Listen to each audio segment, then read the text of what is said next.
Well, good morning. I'm Brent Adams here with your Rural Strong Morning Ag Report for this Tuesday, December 12th, the 346th day of 2023. Leading off the headlines this morning, will a change in the Mexican administration bring on a change in Mexico's policy on imports of genetically modified corn?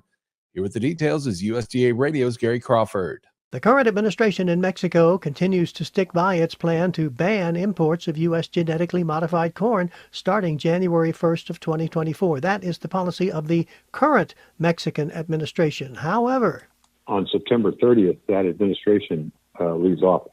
Which could change things, maybe. According to Agriculture Secretary Tom Vilsack, he told reporters Sunday there's no scientifically based reason for Mexico to ban GM corn, and that trade ought to be based on science. And on that score, the two candidates for president, the leading candidate is a scientist.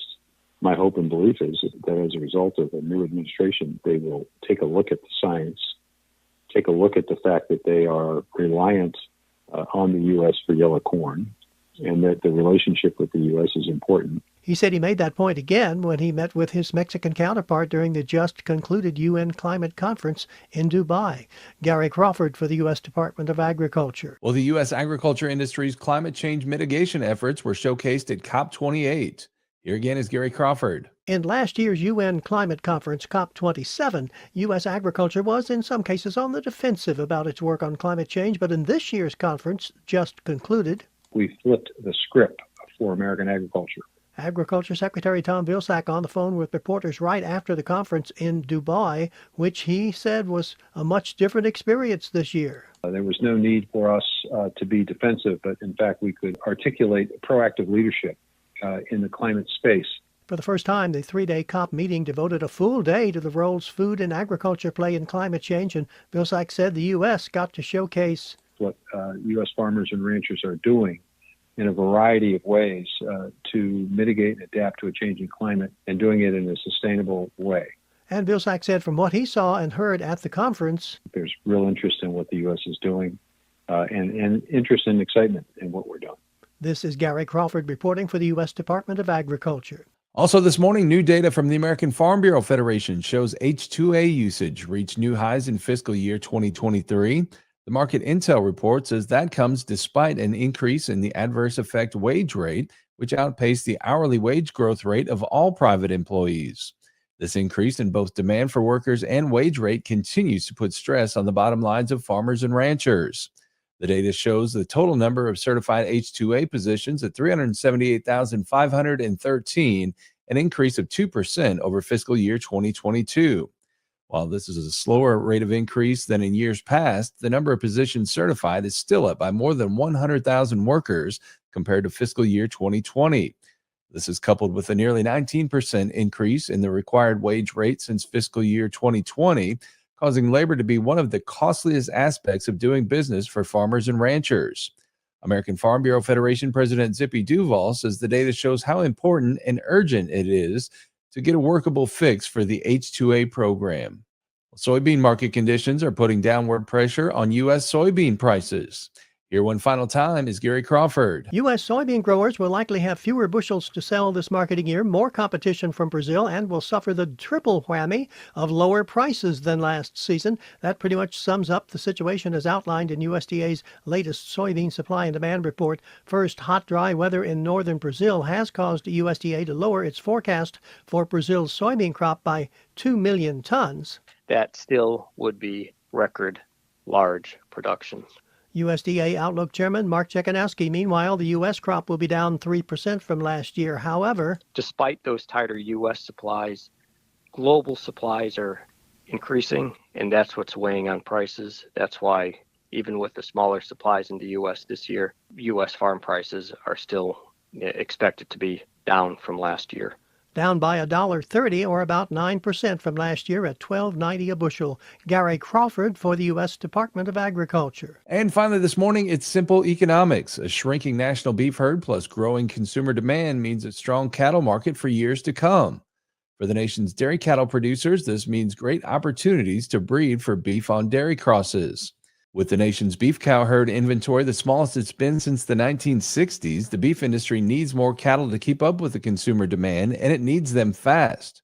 John Meyer, CEO of Holstein Association USA, says the registered Holstein cow has provided great value to the beef industry for a long time, and she plays an even greater role in today's growing beef on dairy trends. Some of the very early research on this and substantiated research shows how important the Holstein cow is to the beef supply in this country.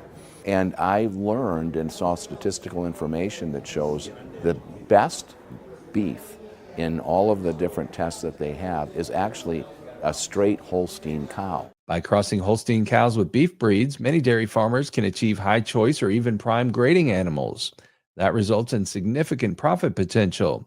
But a profit on that line of thinking can go even further. If people want to start developing a new profit center on their dairy, where they're actually raising some of these animals and feeding them themselves, so that that cow spends all of its time on that farm its entire life until it goes to harvest, where everything is controllable. Dr. Dal Warner is an animal science professor at Texas Tech University. He says benefits from beef on dairy programs go both ways, especially while the beef industry recovers from drought-forced liquidation. The beef on dairy crosses are definitely needed by both the dairy and beef industries today. Of course, the dairy industry benefiting for producing a more profitable calf from those cows, and the beef industry is in a predicament now because the beef cow herd has shrunk. Beef on dairy crosses simply make cattle operations more efficient, and that translates to more profit. Utilizing an alternative animal to the traditional straight-bred dairy animal improves feed efficiency in the feedlot, produces more beef at the end of the day with heavier carcass weights and higher red meat yields. The professor says the added information and genomic data that comes with U.S. registered Holsteins is also a major benefit. The beef industry has never experienced this amount of information coming in with the cattle that are coming into feedlots and the harvest environment.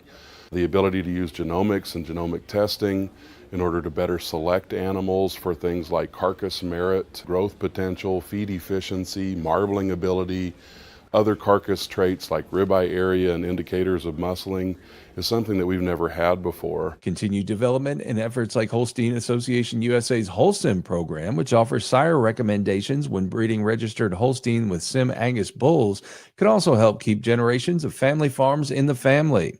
And the real advantage goes to registered Holstein breeders. Any way you slice it, Holstein has to be in the mix when it comes to the beef on dairy business, and I think those opportunities are going to be really, really good as we go forward. Thanks to Holstein Association USA for providing that report.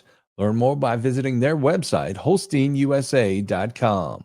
Well, you can keep up with the latest in the world of agriculture by subscribing to the Tractors and Troubadours podcast from Rural Strong Media.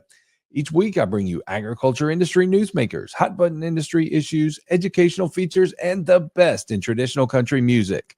The Tractors and Troubadours podcast can be found at ruralstrongmedia.com or wherever you get your podcasts. We also invite you to join us daily on Rural Strong Radio, our 24/7 streaming radio station found at ruralstrongmedia.com or on the Live 365 streaming radio app for your mobile device. Each day, we bring you our award-winning agriculture programming, as well as the best in traditional country music, mixed in with a little bluegrass, western swing, southern rock, inspirational music, and now featuring your country Christmas favorites. Again, the place to find Rural Strong Radio is ruralstrongmedia.com or the Live 365 streaming radio app. We're portable, so take us with you everywhere you go while you're working on the farm or ranch. We'll help you through those long, challenging days.